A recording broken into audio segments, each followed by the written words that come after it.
Hello, everyone. Just a real quick little address uh, to all of my people out there. And I want to speak a little bit about something that I do. In preparing for our team Zoom meeting, which normally occurs on Tuesday nights at 7 p.m. Central Standard Time. And I, uh, I was doing a little retrospect thinking. And I think about as I travel around the United States and basically the world, uh, and I talk to people uh, about the business and what I do and how I do things, and I speak at speaking engagements. Uh, I do this little exercise sometimes. I ask people some basic questions. Do you feel restless? Uh, do you feel unsatisfied? And do you think there's a better way to do business or to make a living? Of course, just about everyone always says yes. And those are the people, that is my key audience that I'm wanting to get in touch with and teach something. You see, they don't understand that there's a better way than what we were taught in school. It's more lucrative, you can make more money. Uh, and one of the things I do is I premise this by setting it up and asking people, you know, if they could design their own job, if they could determine how they were going to earn their wealth throughout their life, what are some of the things they would want? Well, naturally, we as humans tend to go toward the negative first. So they tell me the things they don't want. They would say they don't want a boss. No boss, right? You could be your own boss. Hey, that's the American dream right there in a nutshell, right? No alarm clocks. Don't have to get up every morning and punch that clock and be there on time from 9 to 5 or whatever the hours are that you're required by somebody else that has control over your labor for that day. Uh, no commute.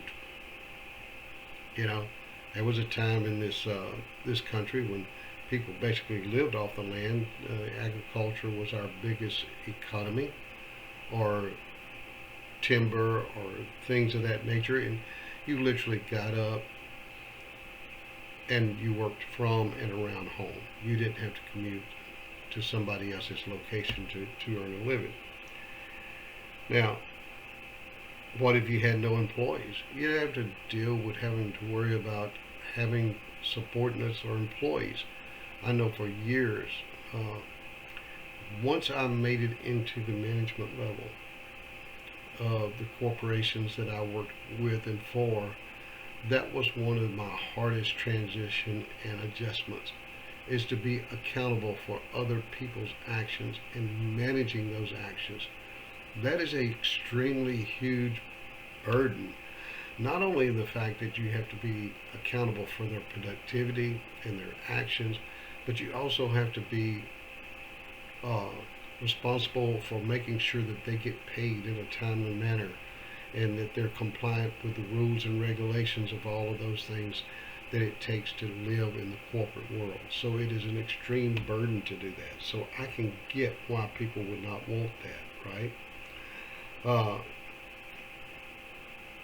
they they would like a job where they didn't have to have any compromises. And trust me, if you work in the public sector and you work in a corporate world, you will make compromises in your life. It will be compromises over times that you need to be the work that you don't want to be. You'd rather be with a family function. There will be holidays that you have to work, and you can't be off and be with the family in most jobs. On a, and many of them are accommodating because they do a a rotating basis, but still that time is going to come that you have to make accommodations for them rather than what you would want to do, right? Let's see here. I'm looking at my list. Uh, no discrimination. They want a job where you wouldn't be discriminated on by anything that is in your personal life. And even though we have anti-discrimination laws in this country, that is not the way it actually works.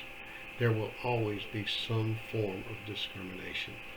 There's no way to get it out of the human nature. It just can't be done. Okay? Uh, and it would be nice to have no educational requirements because I know I have in my career ran across people that were as much qualified as I was, if not even more than me. They simply could not apply for positions because they did not have the educational documentation to show that they had a master's degree or a doctorate or an EE or anything of that nature, right? So they would not like to have those things. Now, that soon kind of morphs into some of the things they would like to see. Some of the things positive they'd like to see is unlimited income. I can make as much as I want to make, right? Enjoying the people they work with. They'd like to see residual income, a time that I can just quit working and the money keeps coming in. Now, it don't get any better than that. To me, that is security, right? Now, that also gives you a lot of free time that you can spend with family. They would want it to be something meaningful. Now, you know, this is kind of peculiar. I've seen several studies in management training and seen the in-depth details on those studies. And one of the biggest things that motivates people in the workplace is not money. Now, that may come as a surprise to a lot of y'all, but it's not. It's self-gratification and the challenge of accomplishment.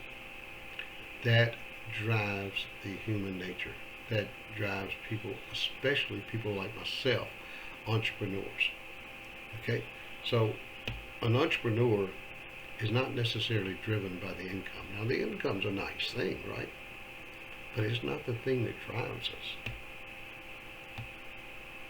All right, so let me look. Here's some more things that come up. Personal growth. Everybody likes a lot of perks. We always get that. International. It would be nice if we could have an international business. Well, we can. I do. And I can teach you how. I have a team in New Zealand. I have one in London, England. I have one in Scotland. I have one in Canada. So I am an international company. So I can work that. And you can too. Okay, some of the other things that they like is to have, to be able to do is to contribute to worthy causes. If you earn the income, I can do that. Matter of fact, even my vocation, my current vocation of wealth strategy, that is a donation to a worthy cause, because I am teaching people how to secure their future with physical assets. And what could be more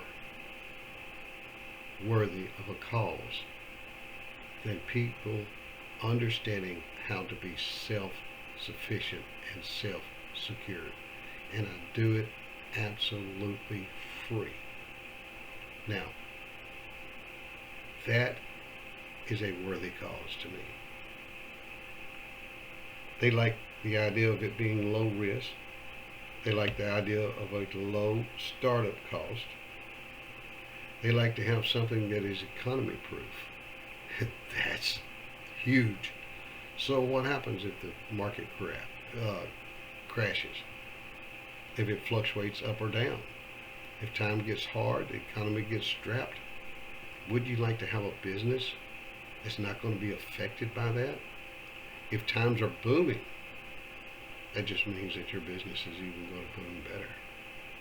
But it's those down cycles that scare people. They would like to have tax benefits. God knows we're taxed to death. You're taxed on the tax on the tax. That makes sense, right? So you're taxed on income that you spend, and when you spend it, you're taxed again for spending it, and then at the end of the year, you're taxed again. And then you're taxed on the things that you've purchased. Your home, your automobile, the fuel for that automobile. I mean, we are taxed to the breaking point almost in this country. And we would love for it to be fun. And trust me, it can be. It can be fun, it can be exciting, and it can be exhilarating. So if you truly want to hear more about how we can do this, be a part of our team. Make it your purpose, make it your goal to start digging into the details of how we do this. Join our Tuesday night calls. Go to our Telegram page, With God's Money, if you're a member of our Telegram group, and join the Tuesday night Zoom call. We have a good time there. We exchange ideas, and we learn all the details of how we can do just the things that I've mentioned in this little short presentation. To you, my friend, I say, welcome on board. Welcome to part of our family with God's Money. And I look forward to seeing you on our call. Thank you, and God bless you.